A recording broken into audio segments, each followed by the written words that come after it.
Hi, I'm Lesa Fichte, the Director of Continuing Education for the University of Buffalo School of Social Work. And it's my great pleasure to have Mike Langlois here today, who is a licensed clinical social worker in several states, working in private practice and teaching, and specializing in technology and social work practice and clinical practice. So this is one of a series of videos that we're making, and in this particular one, we're going to talk about the role of technology in people's lives, because as the continuing education director, what I encounter a lot is we're working with professionals who are already out there in the community. No one who's already graduated from school learned anything about using what people are calling technology, smartphones, social media, games, is part of their practice, and it's new for those of us who are older, and it can be overwhelming. So now, here at the school, we've learned from numerous trainings from you the benefit and the value of how you use that to engage and retain people into treatment. But I think it raises so many questions for clinicians who are under a lot of pressure to do the correct assessments, do the documentation, do the evidence-based practice, and maybe they themselves are not using their smartphone for anything other than texting and maybe a little internet use. They're just not using these things, and now we have people coming in. So maybe first, can you define what technology means? Because when I first hear technology, I always think computers first. And in this context, we're talking about phones and iPads and iPhones and gaming and things like that. So maybe if we could start defining what is it? And then moving into what do clinicians do in practice with it? Well, so that's a really great place, I think, to start, because one of the things I try to differentiate with people is the difference between technology and emerging technologies. That all of the folks that are already in the field know how to use technology. Pencils are technology. Paper is technology. Anything that helps amplify our mind or interact with the environment better or collapse space and time are technology. So that, for example, when we all went to graduate school, we learned how to do process recordings. That's using technology to amplify our mind so that we can remember better, reflect better. So people are using technologies. The challenge is that technology is constantly moving forward, and at a certain point, a lot of us start to get overwhelmed with the emerging technologies, so that things like smartphones or iPads look different, and we start to think of them as a separate thing, rather than, an emerging technology, the latest in a trend. Okay, so I think that's helpful in kind of framing what it is. I think for a lot of people it still feels overwhelming and very alien. Yep. Because I think the speed at which other things like pencil, paper, process recordings, even computers, right, and the software has been at a slower pace. Right. Now there is this feeling of incredible speed. Right. That 5 years ago my cell phone was, you flipped it up and all you could do was text from the keyboard, and there was no internet connection. Right. Now we're seeing more and more social workers with smartphones that have internet connections, right, as well as iPads, and I'm seeing an increasing number of people even communicate with me as a customer, and their email has been sent from that device. Yep. So for those in clinical practice, like I've got my smartphone, hooked to my belt. It's on silence, so there's nothing disrupting me. But I know from interactions, we're seeing more and more people coming into treatment. Their cell phone, sometimes it's in their hand. Mm-hmm. It's not just in their pocket or hooked to their belt. I see people that they can't, not take it out of their hand. So as a clinician, whether I'm familiar with my own personal smartphone or whether I'm not at all comfortable and familiar. What does it mean to have technology coming into the treatment room like this, the iPad or the smartphone? Like, what do you do with that? Well, you know, it's interesting because part of what happens is if someone brings in a pencil and they take it out and they write something, we know it's a pencil and we're not mystified by the pencil. We may still be curious about what they're writing down, but we sometimes don't talk about it. Whereas I think we could actually use that curiosity more easily if they do bring a smartphone in. For example, you know, therapy is not about polite conversation. So if somebody is texting in a session with me, I can be curious about it and say, gee, I wonder who you're texting. I wonder who you're talking about. I wonder what that call was about. It's okay to be curious about the technology. It's okay to ask questions about the technology. And it's important to ask questions about the technology because when we don't do that, we may not only be ignoring things, but we're often presuming things. So that, for example, if you're the therapist and I'm the patient and my phone rings and I do this, all you know is that I'm looking at a piece of glass that has light illuminated on it. That's all you know for sure. It could be that my partner just texted me. It could be that I'm checking the weather. It could be that my mother just died and I got the note that I need to go to the hospital. We don't know. And in the absence of knowing, I think clinicians often project. So can you see how, again, curiosity is the best example? Here's technology being used and it's okay to be curious and it's okay to say, so I noticed you just pulled out your cell phone and we're looking at it. What were you looking at? And isn't that part of engaging a person into treatment? I think that clinicians sometimes see that as something that has nothing to do with the relationship, and you're saying we're not being rude, but I think isn't it that other step of I'm using it as another tool to engage and connect with that person, because if I don't engage them, I can't retain them and I can't help them heal. Right. Well, and here's the thing. A lot of times therapists have gravitated into this profession for a number of reasons, both conscious and maybe unconscious.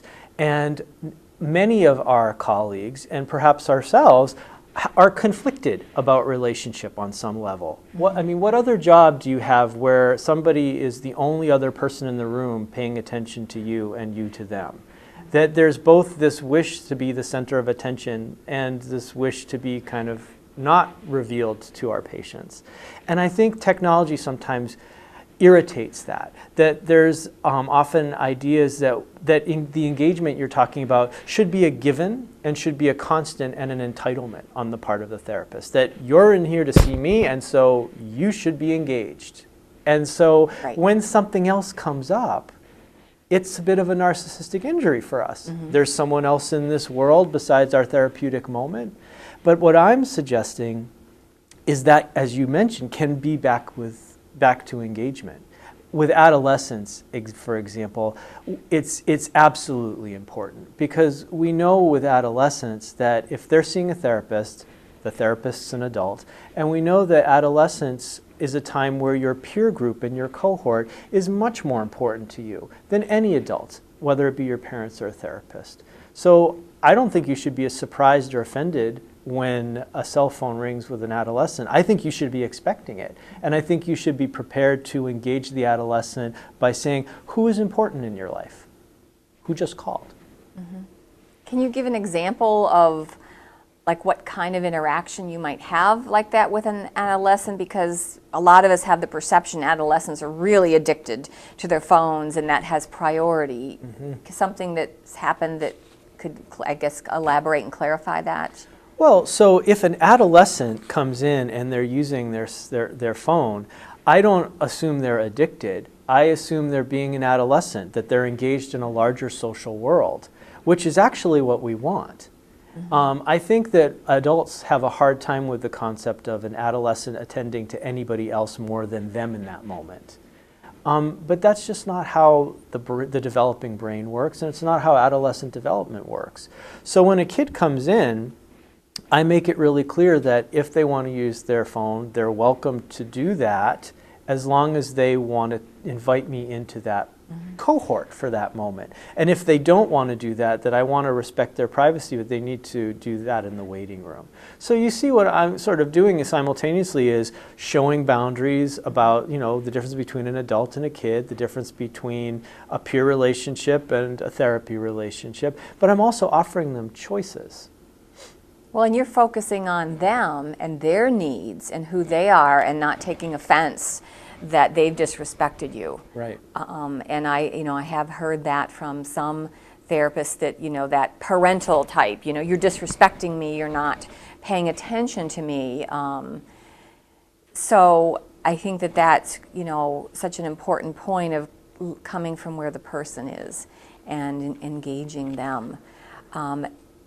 But I know because you've talked about the importance of technology, what do you do in situations, like do you assess like a person's involvement in technology and gaming and social media? Like if they're not coming in and maybe you can see the bulge in their pocket from a phone, but do you initiate that as part of your assessment? Trying to understand, because our normal practice is we ask them questions about their parents and all their family members, and now this is another huge part of their life. Right. So do you do anything like that when they're not volunteering that in order to understand like that part of their life? Right. Yes. I mean, I do a number of different things. One is, first and foremost, just observing. If a patient is in the office and their cell phone is going off, that means something. Mm-hmm. If they look at it and answer it, that means something. If they look at it and don't answer, if they don't look at it, all of those things mean something. So I'm sort of keeping information as we're going, because what we're evaluating is some things that could be their attachments, some things that could be their sense of social structure or mores. And then what I do is I listen as we're talking. And if they say things like, I spent a little time on the computer last night before going to bed, I'll say, well, what do you do on the computer? Okay. Well, I surf the web. Okay, well, tell me what sites you go to. Okay. Well, I mostly go to news sites, or I go to Reddit. Reddit is, I know from doing a little research, a sort of a peer-shared news feed. And so what I would do if I didn't know what Reddit is I would write that down on a little Post-it, and then I would check Reddit out. If I know what it is, I can then say, oh, well, what topics do you tend to find interesting? Well, I'm looking a lot at topics on Guild Wars 2, which is a new video game. And I'll say, oh, yeah, I know a little about Guild Wars. Tell me what kind of character you might play. And then we talk about that. So you'll see that there are a whole bunch of different decision moves and opportunities for the therapist to get more curious, to ask more questions. But in order to do that, the therapist has to get more comfortable with feeling stupid. Mm-hmm. Okay? If you don't know what Reddit is, you're going to feel stupid. I feel that way all the time when people talk with me about football. I don't let it get in the way of trying to talk with them about football if it's important to them. Right. And I do the same thing about hockey with my husband. It's not important to me, I don't care about, but I at least make the effort to ask some questions that I know can engage him. Right. So I think that this is such an important point. I think a lot of professionals panic at the thought of someone starting to make these statements because they're not perhaps surfing the internet. They're scared about, well, if the person says they're doing this and they don't know anything about it. Right. I know our dean always says if your clients are doing it, you need to learn what it's all about. Right. Like you gave the example, if you don't know what Reddit is, go and check it out so you can understand more. So are you saying that you kind of look for those natural opportunities to bring it into the assessment process, that is it not part of a formal questioning of the intake assessment about, do you use Facebook, do you use Twitter, do you do it solely by these natural opportunities that you watch and listen for? Not necessarily. Okay. I think initially I like to let things come up organically, and I think that you're sort of seeing the progression, that first from not asking, just tracking observations, then pursuing where they start. But then I do ask them things like, do you spend, do you do stuff for fun? Like, what do you do for fun? Do you do anything on the internet for fun? Do you play video games? Do you play games on your smartphone? I'll start asking those questions. I think each way, either observation or following on their lead or asking direct questions connects with a different sort of person. There are people that come to see me for treatment that have actually been shamed or conditioned by previous therapists that they shouldn't talk about video games. I had somebody that came in and he was referred to me because the therapist that referred him knew I had some expertise in video games. And when I asked him about, why he thought he was referred to me, he said, well, she said you know a lot about video games, but I don't think that's my problem. And right from the get-go, here's somebody that's got the idea that talking about video games is an indication of a problem. I sort of think of it more as if this was somebody that was studying film. Well, what kind of films are you interested in studying? Or this is somebody that's doing graduate work in philosophy. Well, tell me about what your particular interest is. So sometimes people come in feeling like they can't talk about technology. I think, because I know the statistics, that the majority of our population are using social media and technology, that I need to ask more questions about that. So that if they don't offer information, I know in my mind that it's more likely than not statistically that they're using a social media platform. So I'll ask them that. I'll say, do you ever use social media? What kinds do you use? Do you prefer one or the other?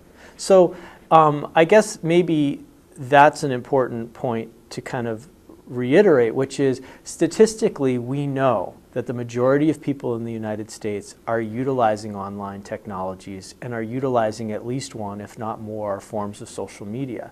So if the majority of people are doing that, you need to tend towards asking that, okay?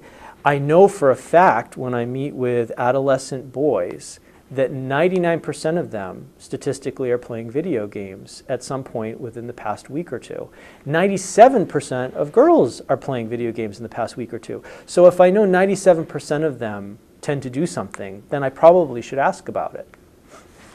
Okay, and I know when we've talked in the past, you've talked about the gaming as well as the social media like Facebook, Twitter, things like that. It's a form of relationship in many cases. Can you elaborate on that a little bit for people who have difficulty wrapping their brain around how these things can be relationship-based? Oh, sure. Sure. I mean, one of the things that we had discussed a little earlier, I'm visiting here, Buffalo, and it's a city that I don't know a lot of people, and I happen to be on Facebook. And Facebook is where many of my friends are. Not all of my friends, but some friends of mine. And I was at a restaurant the other night, and suddenly on my Facebook feed, people are looking at it and they see pictures of food.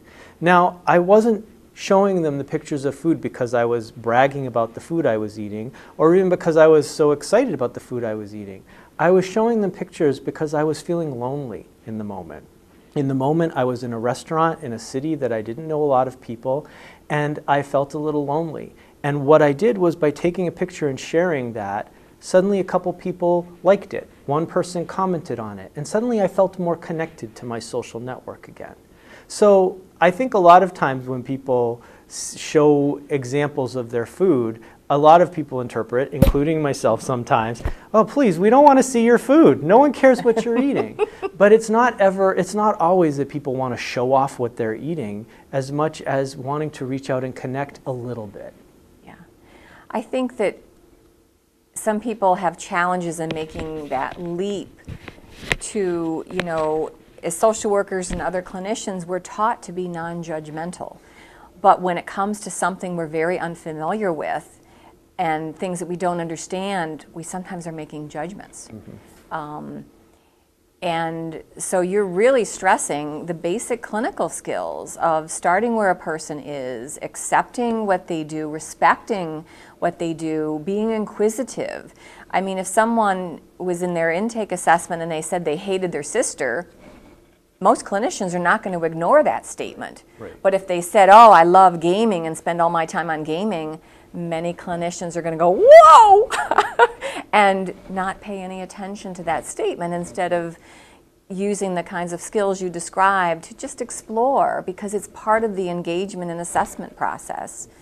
One of the biggest, what I think, mistakes I see therapists doing in the engagement process is asking on a superficial level what seems like an assessment question, but which is really a communication of the to be silent on the part of the therapist, which is when someone says that they were on Facebook, and the first thing you say is not, well, what do you do on Facebook? But what is to say, well, how much time are you spending on Facebook? Mm. Or if someone says they play a video game, not asking what kind of game they play, but say, well, how many hours are you spending playing video games? Now think about if someone said, I was hanging out with some friends the other night at a restaurant, and the clinician leaned forward and said, well, how many hours were you spending with your friends? Right, absolutely. It sounds odd because it's a communication of disapproval. Mm-hmm. And so if somebody's first question to me is how many times a day am I doing something, or how many hours am I doing something, I'm going to shut off. I mean, we know this from mm-hmm. work with substance abuse, that you don't start off a substance abuse assessment by saying, well, how many beers are you drinking, or how often do you drink a week? You have to ask questions in a lot more open-ended way, or people are going to become guarded. Right. For good reason, because you're not really asking them a question as much as conveying already existing disapproval. And I think some people get confused and don't see that there are many benefits to these type of technology and gaming, and they just think that there's only negative aspects to it. Can you tell me a little bit about, like, sometimes people come in with their family members, particularly adolescents, mm-hmm. maybe multiple family members, maybe a single family member, and then being of different ages, people may have different relationships with their phones and mm-hmm. technology. How do you manage that? Because sometimes parents are very judgmental about seeing, their child on the internet all the time, on their phone. They're staying up too late, because they're doing things in their bed with their smartphone and their iPad under the covers. Mm-hmm. How do you manage that communication and that is technology relationship among multiple family members when they're coming in for treatment? Oh, well, it's so complicated. There's so many different layers. I can't tell you how many times parents and a kid come into my office and the mom or the dad will be saying, so-and-so spends too much time on the internet. He's not necessarily listening to me when I'm talking to them. Oh, excuse me, I have to take this. And they'll just model the exact behavior that they're having a problem with. And so that's a useful opportunity to say, okay, well, what are your family values about technology? What are your family values, and what are you modeling there? If you have a family value that the person in the room is more important than the person calling, that needs to be more explicit. Mm-hmm. Because what if the person calling is a terminally ill family member? Okay, or what if the person calling the adolescent is someone they're really interested in? It gets more complicated. So I sometimes will see them modeling exactly the opposite behavior. And then the other thing you have to talk with families about, which is hard, is that technology is an example of different levels of privilege. That the older you get, the more privileges you tend to have and the more responsibilities you tend to have. And so there may be reasons in families why different people have different access to different technologies. So there's a lot of different ways to assess what's going on, and what's really interesting is it's often accessible right in the moment. Now, what I also think is interesting, and sometimes a little sad, is that technology has given us ways of assessing families that we never could before. And I'm thinking of a case where an adolescent came in one day by himself, and his mom had previously been coming to treatment all the time and was presenting to me as a very polished, very polite individual. And one day he came in and he took his smartphone out and he played a recording of her swearing and screaming and berating him, that went on for several minutes. And then he sort of paused it and just waited to see what I'd do, as he had shared a different side of his family than had ever been allowed to be in here before. We then went on to talk about, a lot of different things related to that particular event, but it was an insight to me about how technology can allow us a lot of windows into family functioning. We can have kids that actually give us iPad or laptop tours of their house if we let them. And get all sorts of other information about the daily dynamics of the family, who gets along, who has privacy issues, who doesn't. There's all sorts of stuff that can can be assessed from how patients use technologies if we let them do it. And listen. And listen. Is there one or two pieces of advice that you would give to the clinician who doesn't really use technology, doesn't really understand it, but wants to watches this video and wants to go out to their next, see their next client and start moving ahead in a direction, that you're talking about, but they're anxious, trying to figure out where to start. And is there any advice that you would give to them? I know you do a lot of clinical supervision with people and things like that. What would you say to that anxious clinician, whether they're inexperienced and new or very experienced, and the technology is very stressful because they're not used to it? I would say, well, technology is not going to stop emerging. And even I who do this as sort of my bread and butter fall behind. So I understand that anxiety. I would say start with the technology you know. And that can be a paper, a Post-it and a marker, or a Post-it and a pen. And when a kid comes in or when an adult comes in, say, what kind of technology are you using?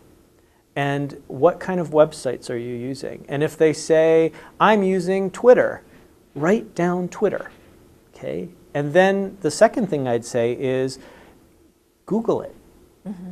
And for those of you who don't know what Google it means go on the internet, open a web browser, which is google.com, and search Twitter, research it.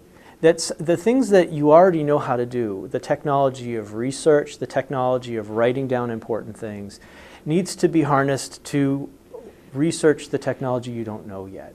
You need to learn about the things that are important. So start with the technology you know, as simple as take it for granted as it may seem, and then move to the technology you don't know to research it.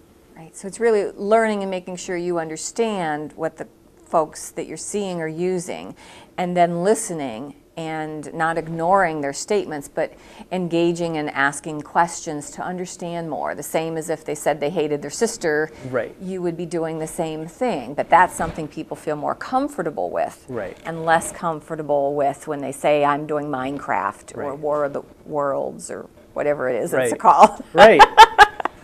Well, I think about how important it is we get people's terminology right. So for example, if somebody's child's name is Shaquille, we need to remember it's Shaquille and not Shale or Shikwa. If we don't do that, we convey a disinterest or a dismissal of them. So by the same token, if someone says to you they like Twitter, and you're not sure you're going to remember it, write it down. Because if you say, well, so I was trying to find Tweetster or Twitsnits, all you're going to convey to this person is, you're not really listening or trying, and that I think means a lot. I think sometimes to my patients, it's more important to them that I wrote down and I'm researching what I don't know about their lives than that I knew it. And I guess if I was writing that down, I would want to say to the person, I'm not as familiar with that. I want to learn more about it. Let me write down the name. So they don't feel like I'm writing down, everything they're doing on the internet. I would need to create that bridge of comfort so they understood why I wrote that down, because even in filming these videos, you've said things that I've never heard before, and so I've been writing them down, and then I had to ask you how to spell one of them because I never heard of it and wasn't even sure I could search for it correctly. But you're communicating the whole time that you're interested in learning more about what I'm trying to tell you, which makes me want to tell you more things. And again, you talk about engagement and retention. That's how we engage patients and retain them, right? We let them know we're interested in knowing more. And I know a lot of, just in one final question, a lot of practitioners are anxious about how this fits in with the regulatory pressure on assessments and evidence-based practices, and how do they weave this in to their notes, whatever they're doing, in a way that, because some of them are fearful that when they're saying, well, we spent 20 minutes talking about Minecraft, how do they translate that, I guess, into that service system? Many of them are in agencies that are regulated, into the note so that it fits in the context of good clinical practice. Is that making sense? It is. I mean, I think one of the challenges here is, and I've talked about this in other places, about my worry that the notes drive the treatment.